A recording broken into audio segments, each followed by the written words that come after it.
नमस्कार मित्रांनो. आता येणाऱ्या काही दिवसात 9 ऑगस्ट येतो आहे. 9 ऑगस्ट म्हणजे जागतिक आदिवासी दिवस. जागतिक आदिवासी दिवस म्हणजे युनोने ठरवून दिलेला 9 ऑगस्टपासून समस्त जगातील आदिवासी बांधव हा दिवस साजरा करत आहे. तो दिवस साजरा करत असताना आपल्याला खरंच आपण जगासमोर आपली वेगळी ओळख निर्माण करून आपला वेगळी छाप समाजाला किंवा जगाला दाखवत आहे. हे दाखवण्यासाठी 9 ऑगस्ट दिवस हा आपण साजरा करत आहे. ते साजरा करत असताना आपण सर्वांना माहीत आहे, तरुण पिढी ज्या पद्धतीने हा 9 ऑगस्ट दिवस फक्त नाचण्यात, कुदण्यात आणि ड्रिंक करण्यात, एन्जॉय करण्यात हा दृष्टिकोन ठेवून हा दिवस साजरा करत आहे, हे सर्रास चुकीचे आहे.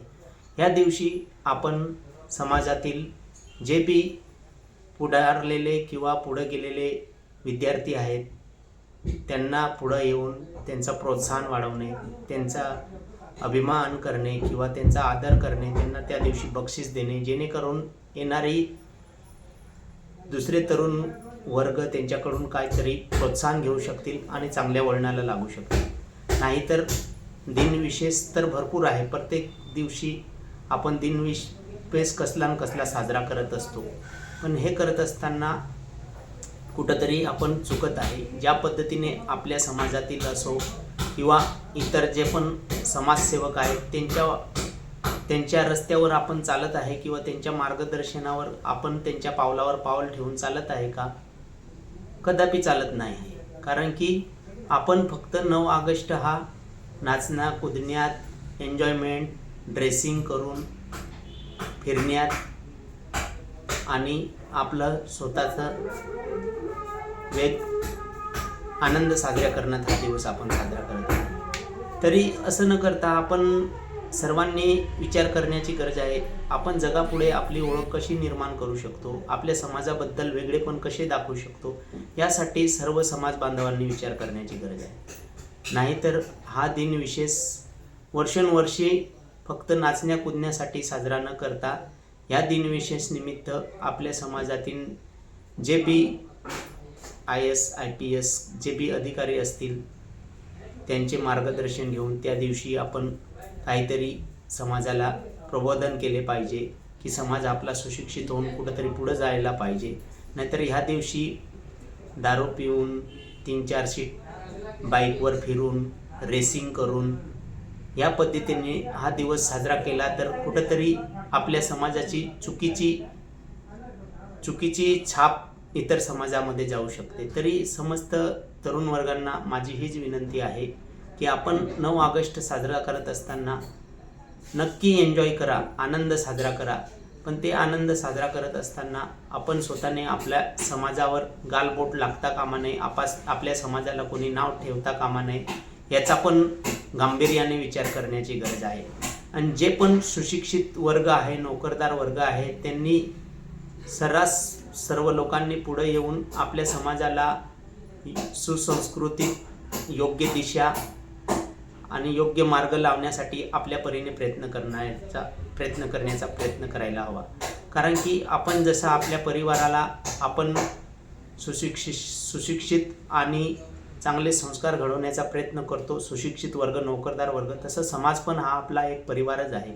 समाज सुधारला, समाज पुढे गेला, समाजाचे कल्याण झाले, समाज सुशिक्षित झाला आणि समाजाचे जीवनमान उंचवले तर कुठंतरी भविष्यकाळात आपल्यालाच फायदा होणार आहे. कारण की लग्न समारंभ समाजातच आपल्याला काही गोष्टी देणे घेणे आहे आणि प्रत्येक माणूस प्रत्येक समाजाचा देणे आहे. म्हणून प्रत्येक समाजासाठी काहीतरी करायला हवा. ज्या समाजात आपण जन्मल्यानंतर त्या समाजासाठी आपण जर काही नाही करू शकलो तर हे आपलं जगणं व्यर्थ आहे. हे तरी माझ्या मते हे माझे मनोगत आहे. पण हा वैयक्तिक प्रश्न आहे. पण शेवटी ज्या समाजात जन्मलो त्या समाजाचे देणे असतेच, ते देणे पारणं आपण फेडायलाच हवे. आणि पुन्हा एकदा सांगतो इच्छितो की कोणताही समाज असेल, पण आपण जर समाजसेवकांच्या मार्गे किंवा त्यांनी दिलेले आपल्याला जो रस्ता असेल किंवा जे जे समाजाचे कार्य असेल त्यांच्या कार्यावर चालणे तरच खरंच समाज आपला घडेल. फक्त त्यांना त्या दिवशी पूजून आपला समाज घडणार नाही, तर आपण त्यांच्या दिलेल्या रस्त्यावर चालू तरच समाज घडू शकेल. खूप असे समाजसेवक आहे की त्यांनी आपले जीवन समाजासाठी निसावर केले. आपण समाजासाठी जीवन न निसावर करता आपले संसार काम धंदा सांभाळून वेळ भेटेल तेव्हा समाजाला चांगल्या मार्गावर नेण्यासाठी मार्गदर्शन करा. चांगले रस्ता दाखवण्यासाठी प्रयत्न करा, जेणेकरून समाजाचे जीवनमान उंचवेल आणि समाज सुसंस्कृती आणि संस्कारी बनून कुठंतरी समाजात चांगली दिशा भेटेल. नाही तर आजच्या परिस्थितीला ज्या पद्धतीने समाज तरुण पिढी वाईट मार्गाला जात आहे, या समाजाचे भविष्य किंवा कोणत्याही समाजाचे तरुण पिढी जर वाईट वळणावर गेली तर त्या समाजाचे भविष्य अंधकारमय होऊ शकते. म्हणून समाज सुशिक्षित होऊन संस्कृत बनण्यासाठी प्रत्येक सुशिक्षित वर्गाने पुढे येऊन दिनविशेषाच्या दिवशी काहीतरी आपल्याकडून वेगळा मेसेज समाजाला देणे गरजेचे आहे. मागील वर्षी 9 ऑगस्टला मणिपूरचे प्रकरण असता ज्या पद्धतीने मौन व्रत करून ज्या पद्धतीने 9 ऑगस्ट साजरा केला त्याचे आपण सर्वांनी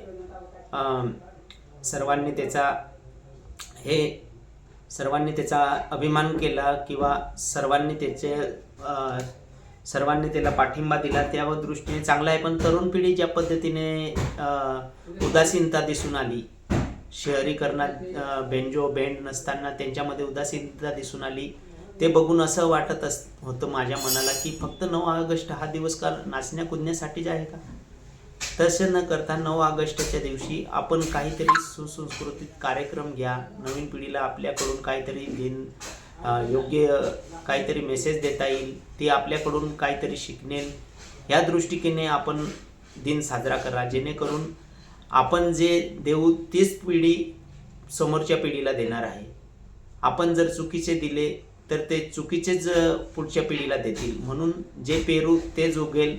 म्हणून नेहमी माणसाने चांगलं पेरण्याचा प्रयत्न करा, जेणेकरून येणारे पीक फळ चांगलं येईल आणि आपल्या समाजाचं नाव उज्ज्वल करण्याचे प्रत्येकाचा हा एक समाजाचा कर्तव्यच आहे.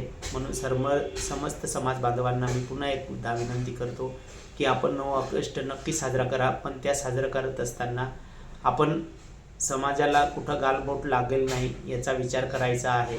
आणि 9 ऑगस्ट हा फक्त नाचण्या कुदण्याचा दिवस नसून समाजाची एक आगळी वेगळी आपण जगाला दाखवण्याचे असतो की आदिवासी समाज हा का इतर समाजापेक्षा वेगळा आहे, का तो जंगल जमीनचा रक्षक आहे आणि जो आजही निसर्गाला पूजतो आणि त्यामुळे निसर्गाला देवता मानतो, ज्यामुळे निसर्गाशिवाय हे जीवन अशक्य आहे.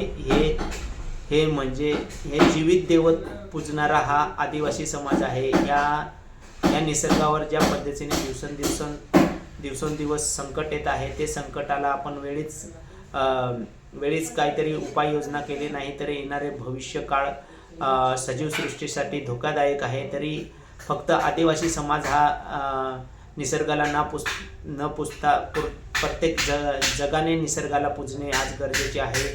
जमीन संरक्षण, जल संरक्षण, हवा शुद्ध भेटायला पाहिजे, यासाठी वृक्ष लागवड करायला हवी. असे कित्येक गोष्टी आहे की निसर्गात ज्या पद्धतीने ऱ्हास होत आहे ते थांबवण्यासाठी आदिवासी समाज हा आगळा वेगळा एक जगाला मेसेज देऊ शकतो की जेणेकरून भविष्य काळात आपण आदिवासी समाजच नाही तर पूर्ण जग निसर्गाला पूजवेल आणि पूजन करेल, त्याचे रक्षण करेल, तरच आपण सजीव सर्व वाचवू, नाहीतर येणारा काळ खूप धोकादायक आहे. तरी समस्त बांधवांना पुन्हा एकदा जय आदिवासी. बंधू भगिनींना पुन्हा एकदा विनंती करतो, या 9 ऑगस्ट दिवसानिमित्त आपण खरंच आपल्या पेहरावाचा, आपल्या परंपराच्या, संस्कृतीचा खरंच नवीन पिढी अभिमान करायला लागली आहे. पण तेच करत असताना कुठं थोडंफार चुकत पण आहे. त्या चुकी सुधरवून आपण आपल्या समाजाची आगळीवेगळी ओळख जगापुढे ठेवण्याचा प्रयत्न करूया. जय आदिवासी, जय आदिवासी, जय.